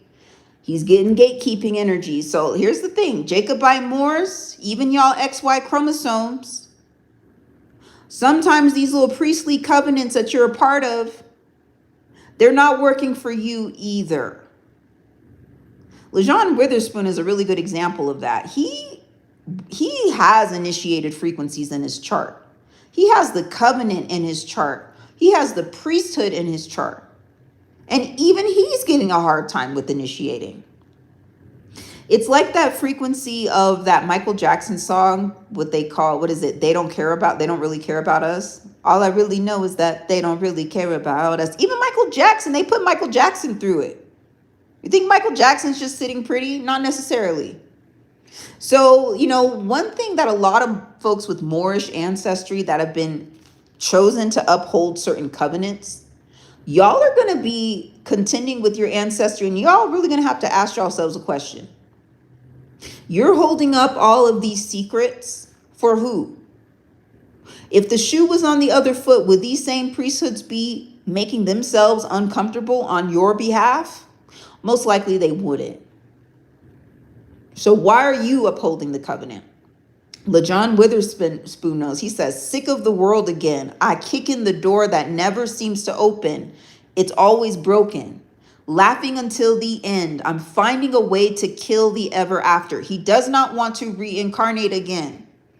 I'm finding a way to kill the ever after. He knows he doesn't want to reincarnate again. But they have an energy harvesting scheme even going up against y'all Jacobite Moors.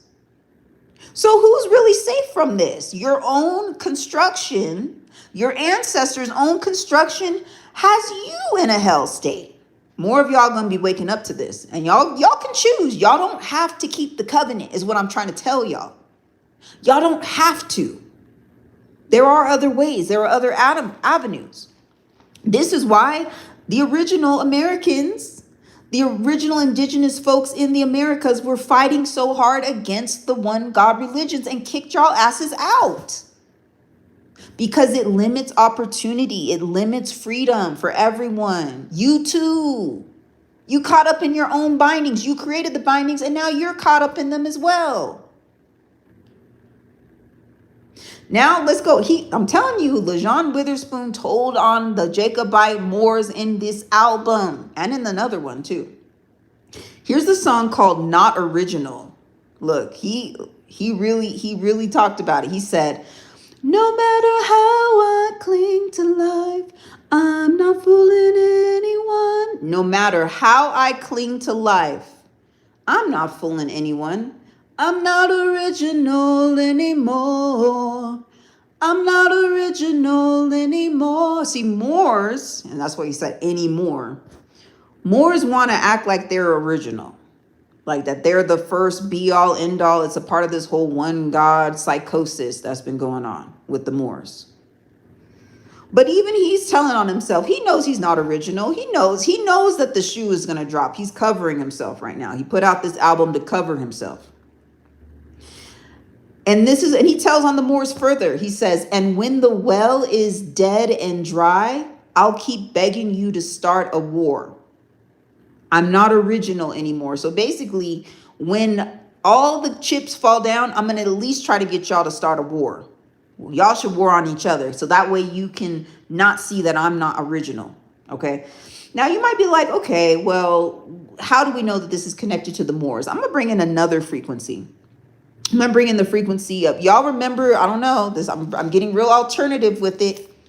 I'm getting into the alternative frequencies. I don't know if y'all remember that band called the Smiths, that old school band called the Smiths in the 80s with the lead singer Morrissey.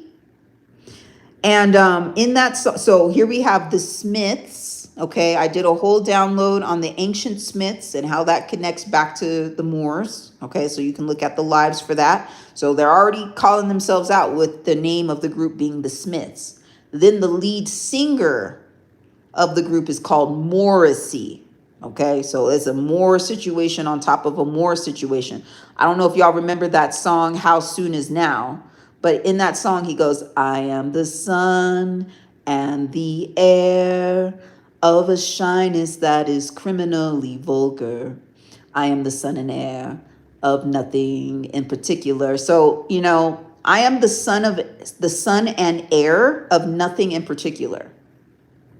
Okay, now this song, you could read it a few ways. One of it is like, okay, this person in this song is really shy because he says, I am the sun and the air of a shyness that is criminally vulgar.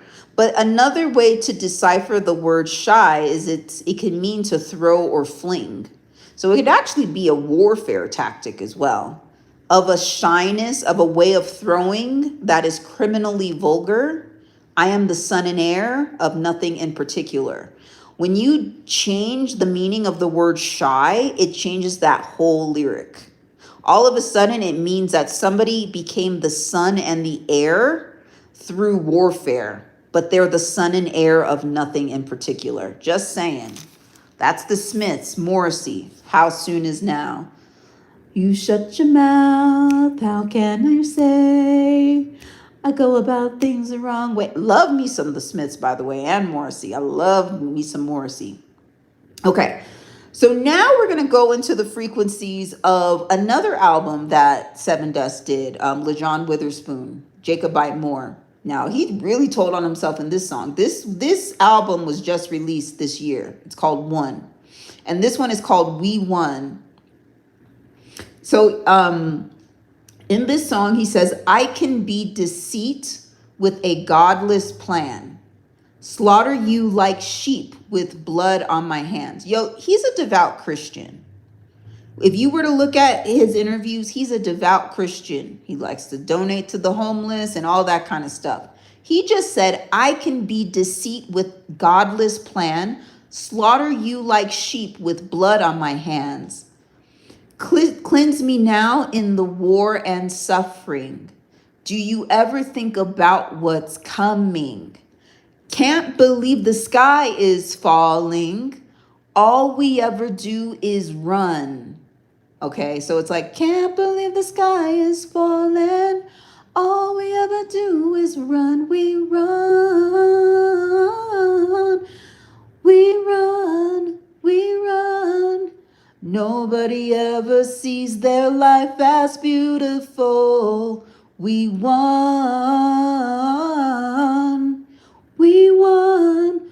We won. So this is weird because when I first heard this song, I thought he was just saying we won the whole time. but he was saying, can't believe the sky is falling. All we ever do is run. And then the background is we run, we run.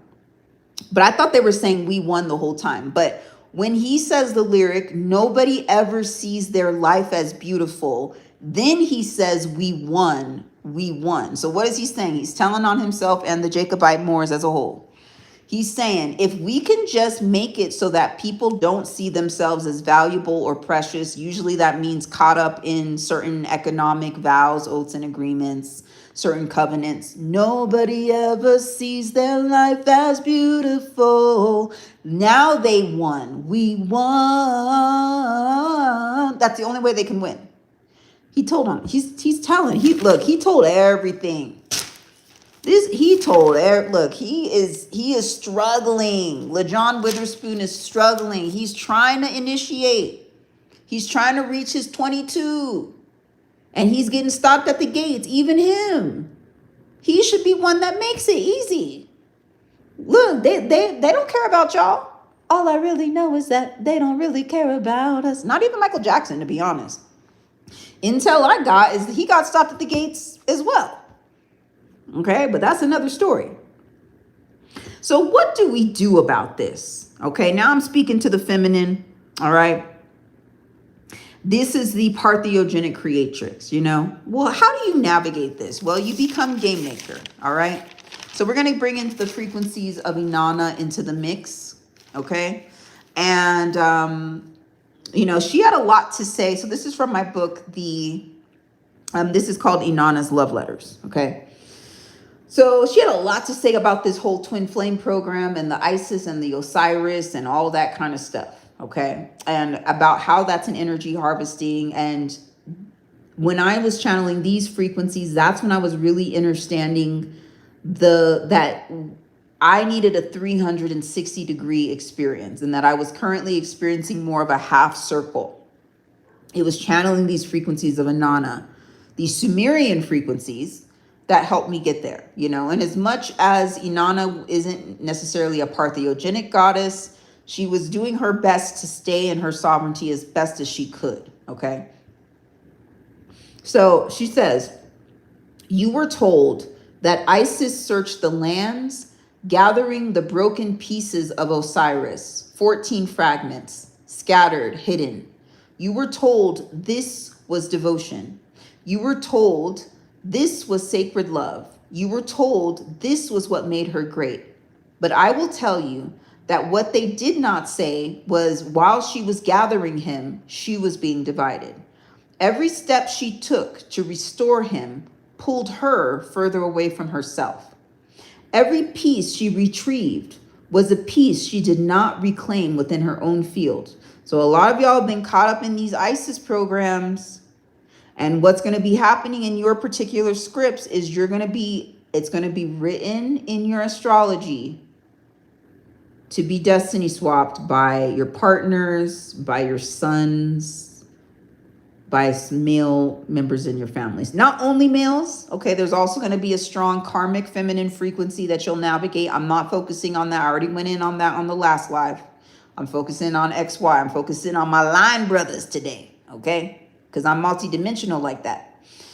But that being said, yeah, you're going to have these like weird Isis scripts because the Heru frequency is another thing as it relates to Jesus and Mary Magdalene, where Heru is the healer, or not the healer, the hero. He's known as being the hero. He's known as being the king. He's known as being the rightful ruler. But really, when it comes down to it, all that rulership happened through Isis's parthiogenic codes, okay? And this goes back to the scripts related to Namu and Kingu, which I also spoke about in another live. I believe that was also in the Love is a 4-letter word live, which you can look at in more depth as well. So it says, she was distributed into roles: mother, wife, healer, restorer, bearer of continuity, each one a fragment, each one pulling her away from her totality. So in this book, she goes on to speak about different types of love, okay? And, you know, you can pick up that book on Amazon Kindle, for more information. I also have some downloads, if you look at my page, about that book too, to get some more insight related to that. But she taught about this concept of a 360 degrees of love, that love transcends what is romantic.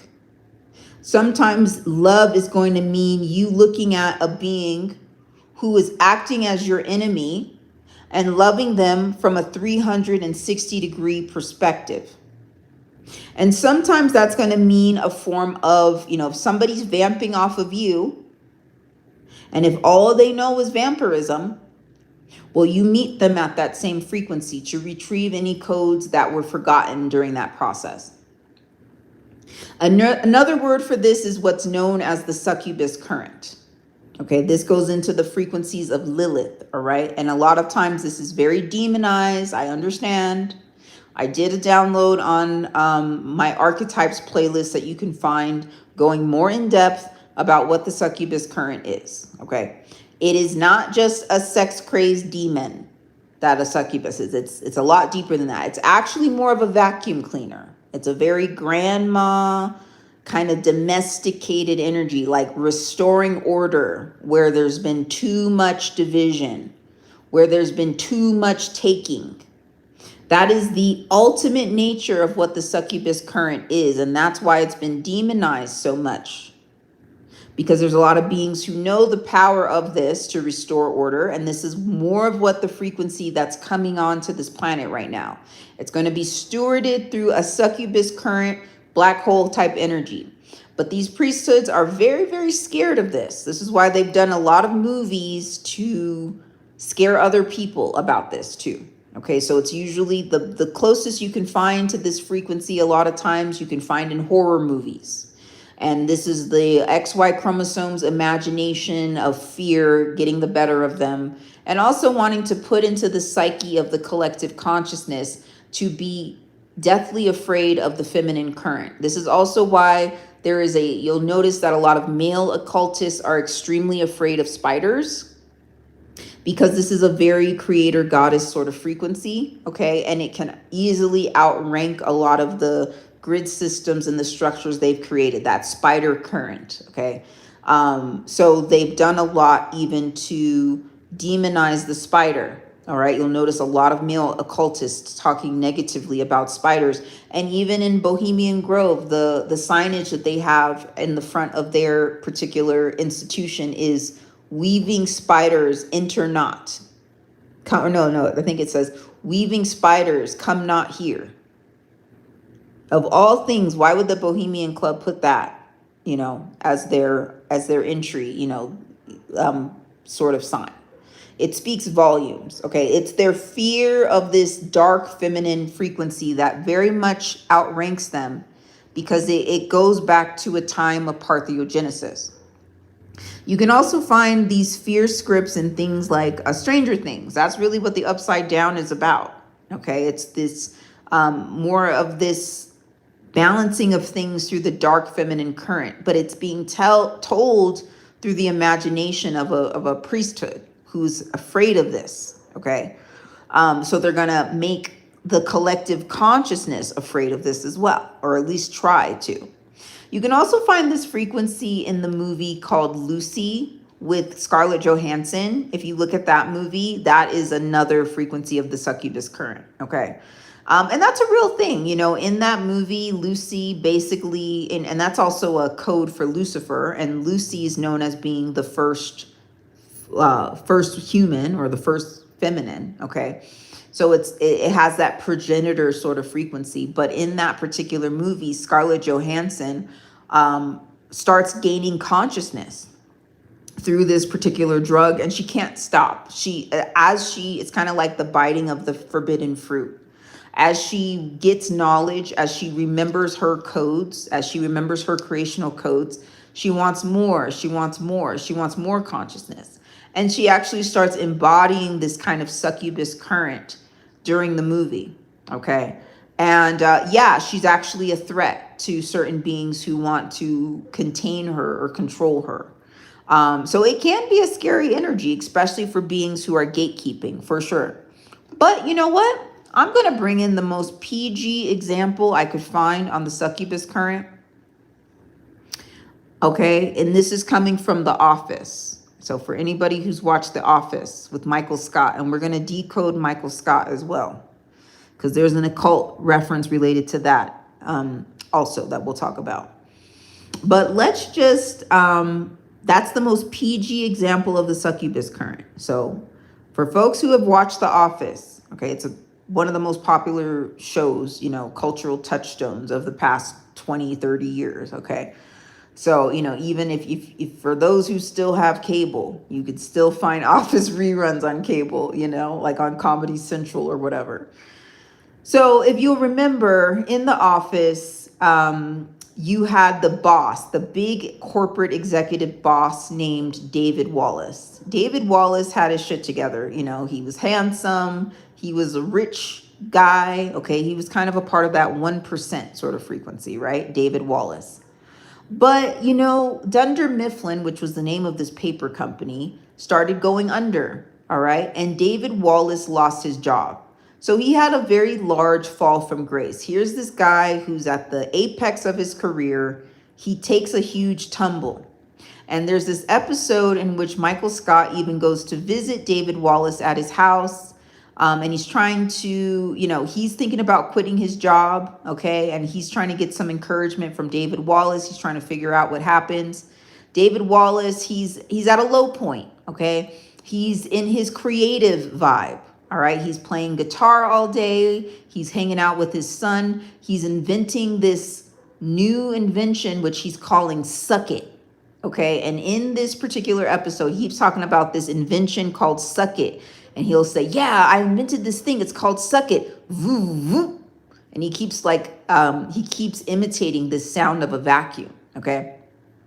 Michael Scott is scared shitless when he sees this. He's like, wow, here's this guy I had so much respect in. This was my former boss, and he's losing it. And now he's talking about Suck It. Like, oh, basically that visit to David Wallace's house tells him, you know what, I'm going to keep my job. I'm going to stay in corporate. I'm not going to give up because I don't want to end up like this guy. He lost his job and everything, you know, fell for him. He had his fall from grace. David Wallace got out of his 1 frequency and he was at more of a 0 frequency. But what happened in The Office, for folks who remember, is David Wallace made a big comeback. He actually ended up selling the patent for this thing called Suck It. It's a succubus current. Okay. He utilized the frequency of this dark feminine force, this dark feminine primordial creative energy. And yeah, he fell from grace for a while. He had to get off of his 1 for a while. Okay. And he went into the frequencies of 0 for a while.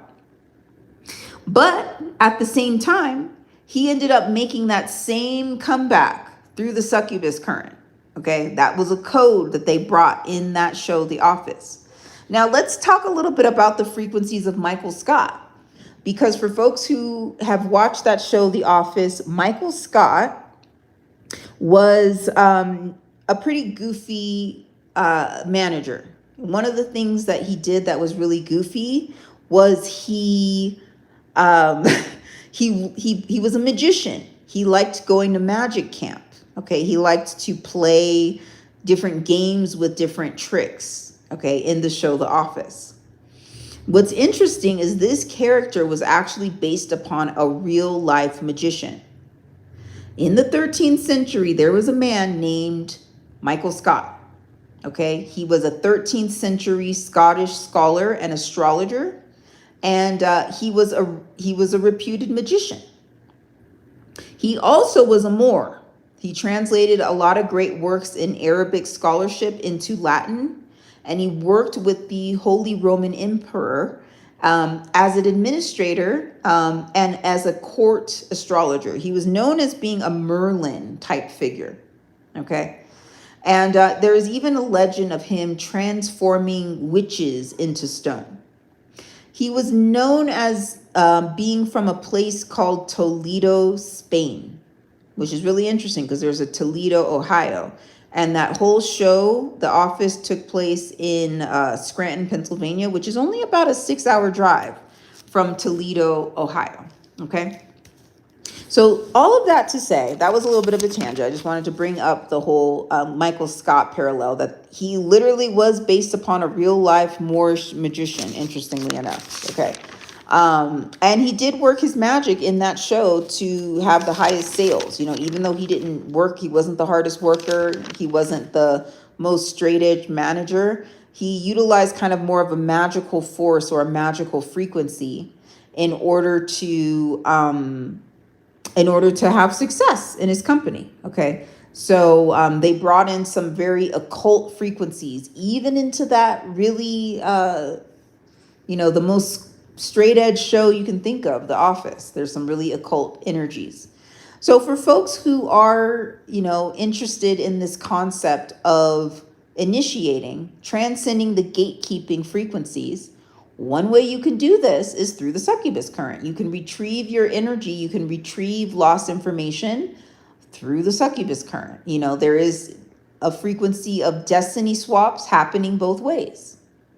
You can connect with certain energies, certain XY chromosome energies, and maybe they came into your world to destiny swap you in certain ways, okay, or keep you off kilter.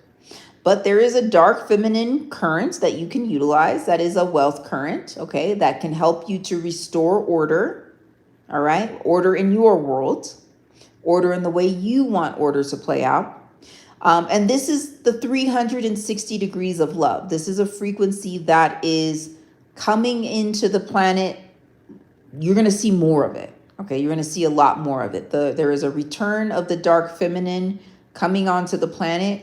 It's required in order to restore order from a lot of the patriarchal energies. There's just been a lot of imbalance, okay? And it's not to say that patriarchs are the only perpetuators of it. There's also a strong feminine current that's been holding it down as well. To restore order and balance, more of us are going to be tapping into these energies of the succubus current to retrieve our codes, okay? The same way that it was destiny swap, the same way that it was energy harvested, you can retrieve that through the creative portal of your womb. This is an undercurrent of what Lionsgate is about, okay? This is about creational codes through the womb. This is why a lot of times the feminine anatomy is referred to as being feline. This is why there are feline sort of nicknames related to it. There is a lion's gate at your womb. There a lot of times is a frequency of beings more from a priesthood sort of energy, working on harvesting those codes. You can reverse those energies through the succubus current. And there's a lot more frequencies that I go into in the book Inanna's Love Letters in order to share more energies related to it. And so I asked the question one more time, and I'm going to answer the question one more time. And that is, am I my brother's keeper? Yes, I am. And that's where we're going to end it.